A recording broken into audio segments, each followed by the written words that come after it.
To listen to the full audio series, install the PocketFM app now.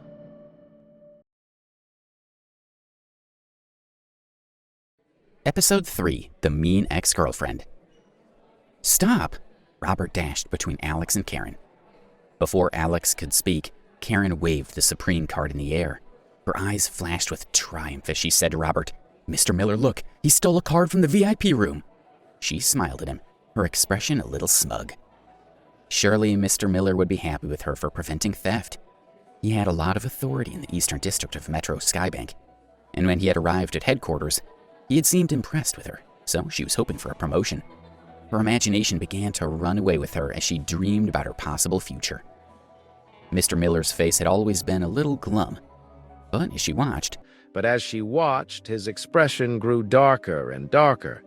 Before she could figure out why, she was startled by his explosive roar, leaving her entire body trembling. "Let go of Mr. Ambrose." As he yelled, Mr. Miller knocked the Supreme card out of her hand, and she was so scared that she let go of Alex. Mr. Miller pushed her aside and bent down to pick up the card. "Mr. Ambrose, your card. I'm very sorry. I haven't trained Miss Young properly. I do apologize." Mr. Miller's expression showed a mixture of respect, embarrassment, and unease as the bank's customers looked on in amazement. Karen was stunned. Her eyes widened. No matter how hard she tried, she couldn't make sense of it. If this man had a Supreme card, then he had at least $3 million, yet he appeared to only be around 20 years old. A poor, lower-class loser with that much money? No, it was just too unlikely.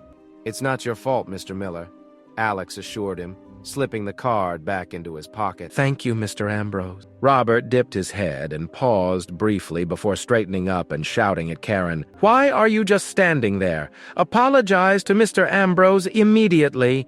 How could Karen still not understand? Robert thought.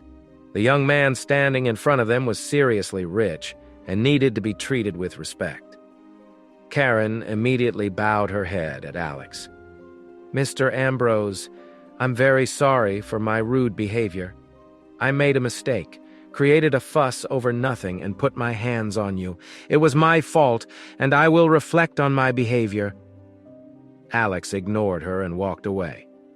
"Mr. Ambrose," Robert called after him, "if you ever need anything, just give me a call and I'll do my best to help."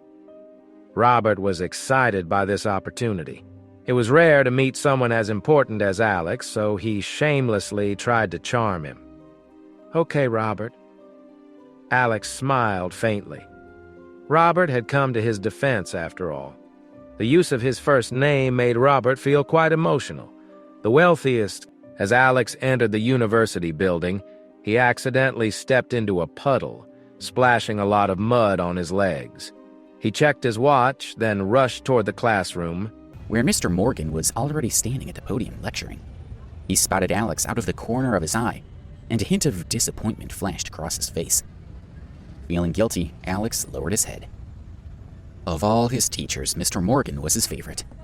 The other teachers tended to ignore Alex because he had no money, and some even openly mocked him. Only Mr. Morgan treated him like any other student. Alex slipped quietly into the classroom, aware that all the students were staring at him, and he could hear them whispering. "He isn't usually late. Hell must have frozen over. Look at his pants, they're filthy. Doesn't he have any clean clothes?"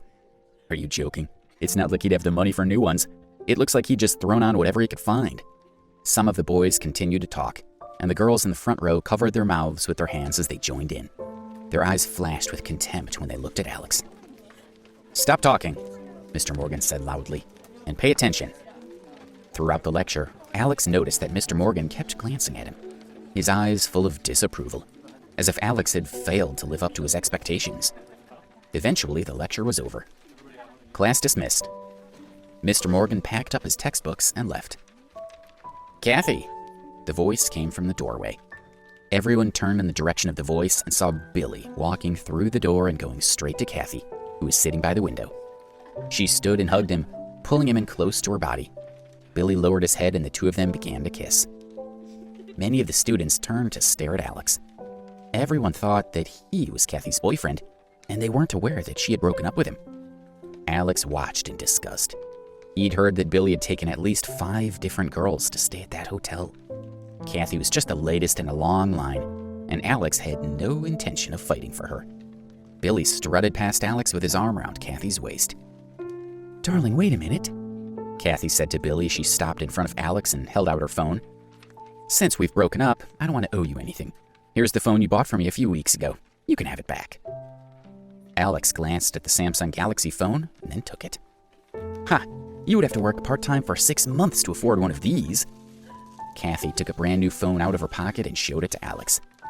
"This is the latest iPhone, and it's much better than your phone." "Of course. It's far too expensive for a loser like him." Billy raised his chin and looked at Alex. "Kathy told me that she kept asking for that phone for 6 months before you finally bought it for her. Do you think you can pick up a girl so far out of your league? You're just embarrassing yourself, so give up. And I'm warning you now, don't even think about her. If I find out you've gone anywhere near her, you'll regret it." "Don't waste your breath talking to a loser like him. Can we go to DeLuca's for lunch?" Kathy had already dismissed Alex. "Call me baby," Billy said, smiling at her. "Baby, let's go." She flirted with him right in front of Alex. "Kathy!" A petite girl stood up, glaring at her. "You're taking it all too far. I never thought you'd break up with Alex, and I'm ashamed of you." "Emma, why do you care?" She scowled. When things had been going well with Alex, she had been on good terms with Emma, who was a decent person. Sometimes when Kathy had been fighting with Alex, she had asked Emma's opinion about who was in the right. "You gave up Alex for someone like Billy?" Emma asked. "How could you treat Alex like this? When you were sick and couldn't even get out of bed, Alex sent you lunch and dinner every day for a month. And when you were walking in the mountains and twisted your ankle, he carried you on his back for miles down the mountain. Don't you remember that? You know he doesn't make much money from his part-time jobs, but when you wanted a phone, he worked hard for months to save enough money to buy it for you. And this is how you repay him? By breaking up with him and ridiculing him?" Kathy scowled. "I've never forced him to do anything. If he was stupid enough to go along with it, that's his problem. And so what if he bought me a cell phone? It was only a Samsung. And why would I want a Samsung when I can have an iPhone?" Emma shook her head. "Kathy, I don't understand you. Do you only care about money? Will money get you everything you want?" "Yes!" Kathy barked out a laugh. She stared at Emma and said, "I admit that I like money. Is that so wrong?"